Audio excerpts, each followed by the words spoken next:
Hello everyone, Dan here from the Next Issue Podcast. On today's video, I'll be doing a review for Batman 147. This is a new book from DC Comics. Let's take a look at the creative team before we get into this book. This is Dark Prisons Part 3, written by Chip Zdarsky with art by Jorge Jimenez, Tommy Moret on colors, letters by Clem Cowles. There's also a backup story, also written by Chip Zdarsky with art by Miguel Mendoza. So we won't really talk about that. That's a Riddler story, and I like to talk about those ones we actually reach the conclusion of the story. But this is the conclusion of Dark Prisons.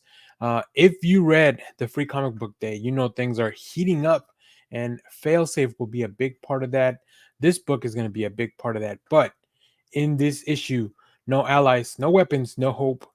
With all that gone, Batman can he fight back before Zur-En-Arrh makes a true devil's bargain? The world is about to know Zur-En-Arrh's true power. Him and a new sidekick. Dark Prison continues on this issue. Very exciting stuff. I really was looking forward to this, especially like I said, after reading that Free Comic Book Day issue, which we should have a different video later on where we'll go into all the details of what they are cooking up for Absolute Power. But yeah, in this issue, we continue to see that Damian believes that, I don't know if he believes truly that he's working with Batman as he worked with Failsafe, or he's just playing like to try to get into his good graces and trying to keep an eye on and failsafe, make sure he doesn't do anything that's too uncanny and out of control. But at this point, failsafe has pretty much taken over Gotham, as far as like he's the authority. He has the government in check. He has all the other heroes and everybody else in the Bat family in check. So definitely failsafe has the upper hand. uh, and I do love how every issue as we move forward, Jorge Jimenez has been adding more and more to the design of this Batman to make him feel more like, right, in the previous issue he had like this screen where he would project Bruce's face, but as he moves forward his evolution continues to just look more and more like Batman until maybe we reach like an ultimate design. There's also a confrontation with Vandal Savage, who's still a big part of the story. Really interesting to see. We get to see a big action scene of the middle of the day. So let's pull up some of the preview art. You can see what I'm talking about here. And here you can see they're in the Batcave, and Failsafe is trying some stuff out. I love that Clayton Cowles and the team have really decided that Failsafe, because he does have this mechanical voice, will have this purple dialogue, right? But also the word bubbles, like you can see the little static or electricity touches to it. So very cool stuff. And then we are here, broad daylight, a guns fired, which Jorge Jimenez, I really like the little shadow of the previews, like showing the motion there. I think that's really fun. Something you very much see in anime. So I think Jorge Jimenez is very much influenced by anime. And yeah, uh, this failsafe does not fear anybody. Like he does not, as opposed to where Batman operates in the shadows, failsafe is now operating in the light. And Amanda Waller now has got word of that, and this is a big issue for them. This is a big issue for the confrontation between Waller and Failsafe, and what's going to lead to Absolute Power. So I love how these storylines are going to start intersecting. I can't wait for the beginning of that summer event. It's going to be a lot of fun. So another great issue. Chip Zdarsky's run continues to just be full of weird and really fun things that are happening. And we do get an introduction to maybe a new sidekick for Failsafe. So let me know what you think about that.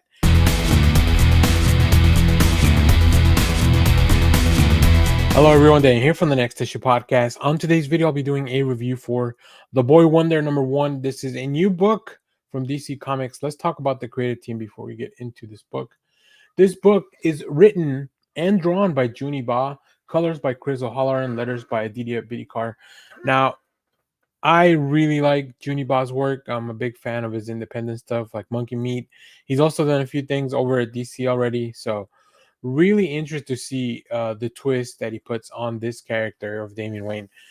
So acclaimed creator Juniba writes and draws a DC Black Label epic starring Damian Wayne.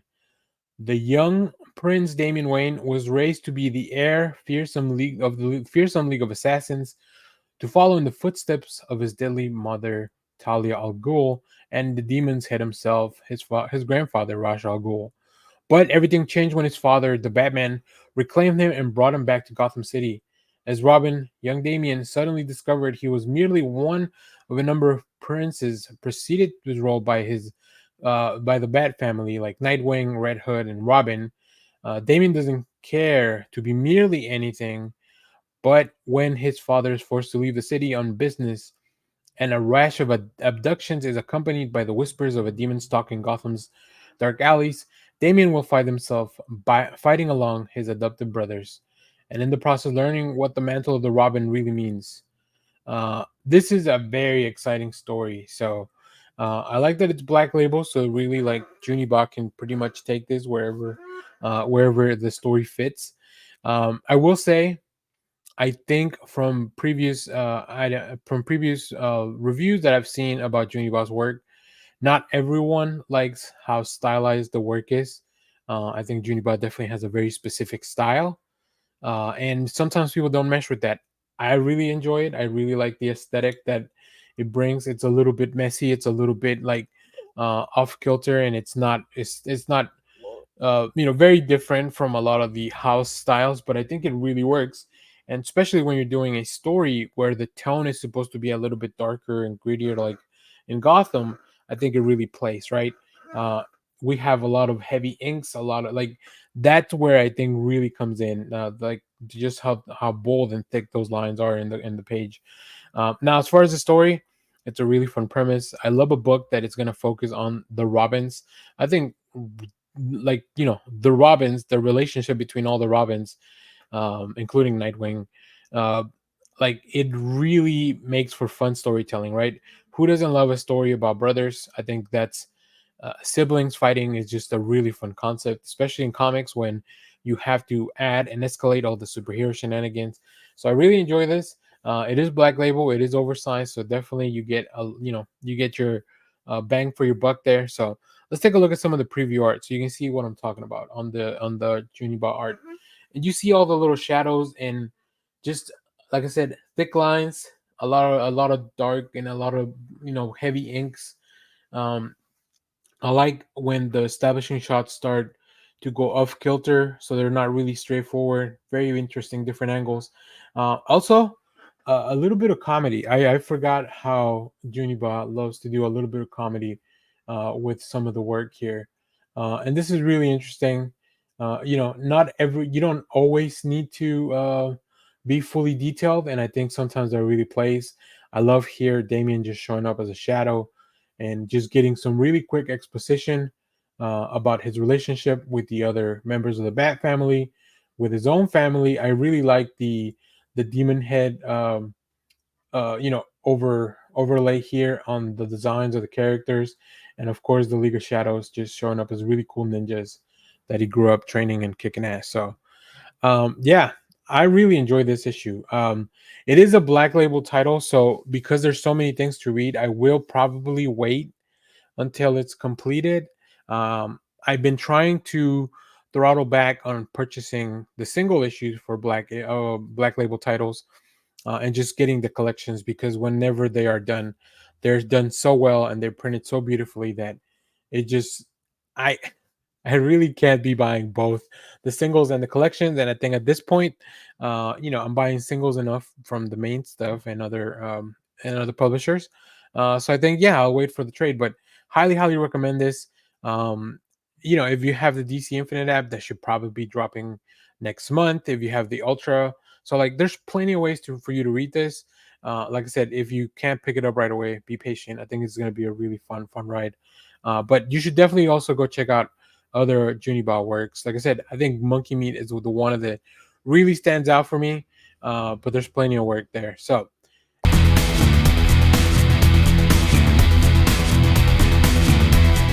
Hello, everyone. Daniel here from the Next Issue Podcast. On today's video, I'll be doing a review for Birds of Prey #9. This is a new book from DC Comics. Let's talk about the creative team before we get into this book. Uh, a lovely cover by Leonardo Romero, who's not the main artist on this issue. He had been the main artist on the book for the prior arc.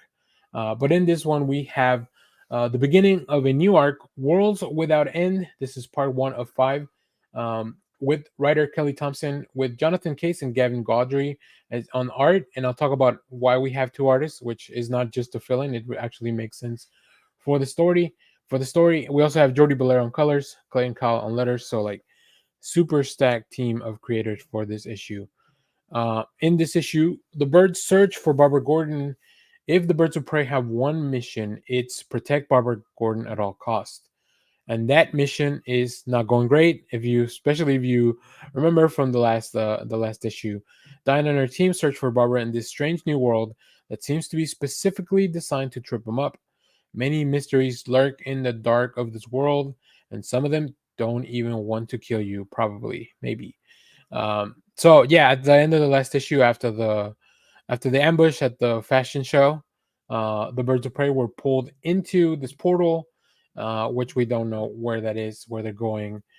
We do have a bit of a different team, but it's going to be really interesting to get through this. So, one of the things that I've been enjoying about this book so much is that Kelly Thompson loves just a goofy team dynamic. I love the humor that is inserted on here. I love that sometimes weird things happen that you don't really get a full explanation for. Like it's more about like going with the vibes, and I think that happens here. You know, as they go into this portal, the birds of prey they get new outfits, and we kind of like okay, sure, like you know they were at the fashion show, so they were wearing like the swimsuits, and Barda just had the curtains that she had to put on, but yeah, like they get new suits, and it's just like, okay, we're in a different dimension. Let's just go along with it. There's no need to like really try to break down everything that's going on. As I mentioned, the team dynamic is a lot of fun. We also have we're seeing this story from two different fronts, right? Meridian is out there trying to get some help for the birds of prey, and then we have the main group that was pulled into the portal that's looking for Barbara, and that's why we have two different artists, and I think that really plays well. You know, we have Jonathan Case doing some stuff. I believe Jonathan Case is doing the stuff with the team in the Dimension Portal, and Gavin Gaudry is doing the stuff with Meridian. Hopefully, that's correct. I don't know their work. I don't know either of their works well enough to tell the difference, but I think that would make sense to me. So here we can see as they plop into this other dimension. I love the sound effects. The onomatopoeia on this book is fantastic, and their outfits are super outlandish, but it just really works. I think it's a lot of fun for this dimension where you kind of, it's almost a black and white dimension, not fully, but it's definitely very toned down, right? Very muted colors. And here we see as the team is looking for Barbara. And then I love that the narration still remains with the full color, right? Glenn Kyle's really still showing you like who, so you can figure out who's talking or who's the inner dialogue we're listening to. So yeah, it really plays very well. The beginning of a fun new arc, which I'm very much ready for. And of course, who would not want to protect Batgirl at all costs? I guess Barbara Gordon, Batgirl, since we do have two Batgirls on this team at the moment. So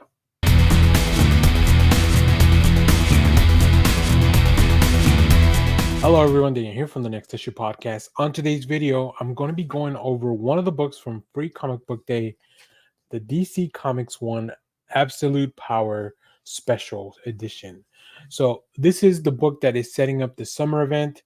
If you're reading things like Batman, the House of Brainiac event that's going on with the crossover between Superman and Action Comics, also the Suicide Squad Dream Squad, and also some other books. Like there's been seeds planted all over the place. So I want to get into what is in this book. I know a lot of people didn't have a chance to get into this book. This is a free book, and I'm not going to show you the whole book. I just want to highlight some of the main things that happened in this issue for those that are interested. So let's go take a look at the book. We'll talk more about this upcoming story. All right, here we have the Absolute Power Special Edition, the prelude for this epic upcoming event. As you can see from the cover by Dan Mora, we have the failsafe Batman, we have a Brainiac looking thing, we have Amanda Waller, and of course the DC Trinity. So let's get into what happened in this issue. Um, so we do have this more evolved version of the Surinor Batman inside of the failsafe.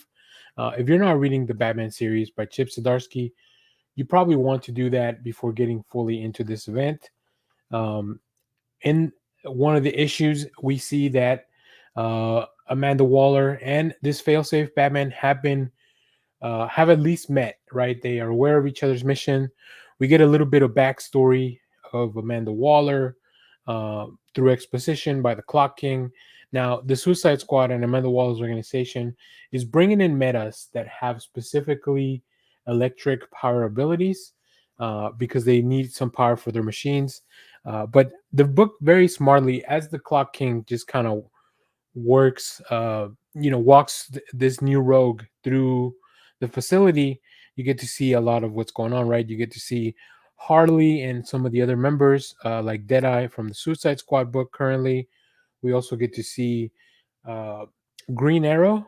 I'm not caught up on the series, so I don't exactly how he ended up here working with Amanda Waller, but I'll be sure to catch up before that. We get to see here he's being tested, right? He goes into this facility to be tested for that. But unfortunately, as you can see here, things didn't go very well. Uh, Haywire dies. And you can see here they've tried multiple individuals to power the whatever failsafe and Amanda Waller are trying to do together. They have yet to fully realize how to power that dream. So speaking of dreams, here we see that Dream as she has been brought into the Suicide Squad for her precog abilities. Is part or Dreamer, sorry, as part of that. So we get a flashback at a possible future from Dreamer. This is very interesting because we see here, of course, the heroes subdued. We see some of the Amazo bots that Failsafe is working on here in the background. That's going to be pretty interesting to see how all that plays out. And then, of course, we end with Failsafe. Now, this was written by Mark Waid with art by Michael Janin, Trish Mulville on colors, letters by Dan Mora. Of course, everything continues in the House of Brainiac, so you want to make sure to get that. And they'll also have a Absolute Power Ground Zero issue to kind of probably set the stage. So that's going to be really interesting. Here we also see some of the books that you may want to read. We have the books from April that have already passed. It's a lot of the Superman stuff, including some of the Green Lantern tie-ins. We also have the books for May and June, so very thorough here. And then the rest of the book is a lot of promotion, a little bit of who are these people, right, that are involved in this upcoming event. We have Failsafe, we have Amanda Waller, we have the House of Brainiac explained as to what's going on. We also see some of the events that have led all this, the road to war from Waller. So a lot of little seeds have been planted by Mark Waid, people like Tom Taylor. So Dark Crisis and Infinite Earths was a kickoff. Lazarus Planet really pumped things up as well. We have the Night Terrors and then Beast World, which was the latest event crossover that we've seen. And then you just get a little bit more of the ads here. A very cool preview here of Absolute Power #1. I'm very interested into this Brainiac analog. I don't know what's going on there. I mean, obviously it's happening here, and we get a few preview pages of the upcoming Absolute Power, where we see that Superman gets shot, and the bullets actually go through him, and he's falling. And what the hell's going on, right? So, to be continued in Absolute Power #1 by Dan Mora and Mark Waid in July. So we're still a little bit far off. And like I said, a little promotion for the Suicide Squad Dream Team, also Wonder Woman. Um, Overall, very exciting stuff here. I'm very pumped for this Absolute Power, and I can't wait. So that's what you missed out on if you were not able to pick up the Absolute Power Special Edition. Hopefully, this video helps. Let me know what you think of the Absolute Power event that's coming up. And as always, thank you for watching, everyone. Remember to share, like, subscribe, hit the bell so you know when we go live. That is most Saturdays, 10 a.m. Central Standard Time. Stay tuned. We have more comic reviews, trailer reactions, TV recaps, all that fun stuff here in the channel. Thanks for watching, everyone.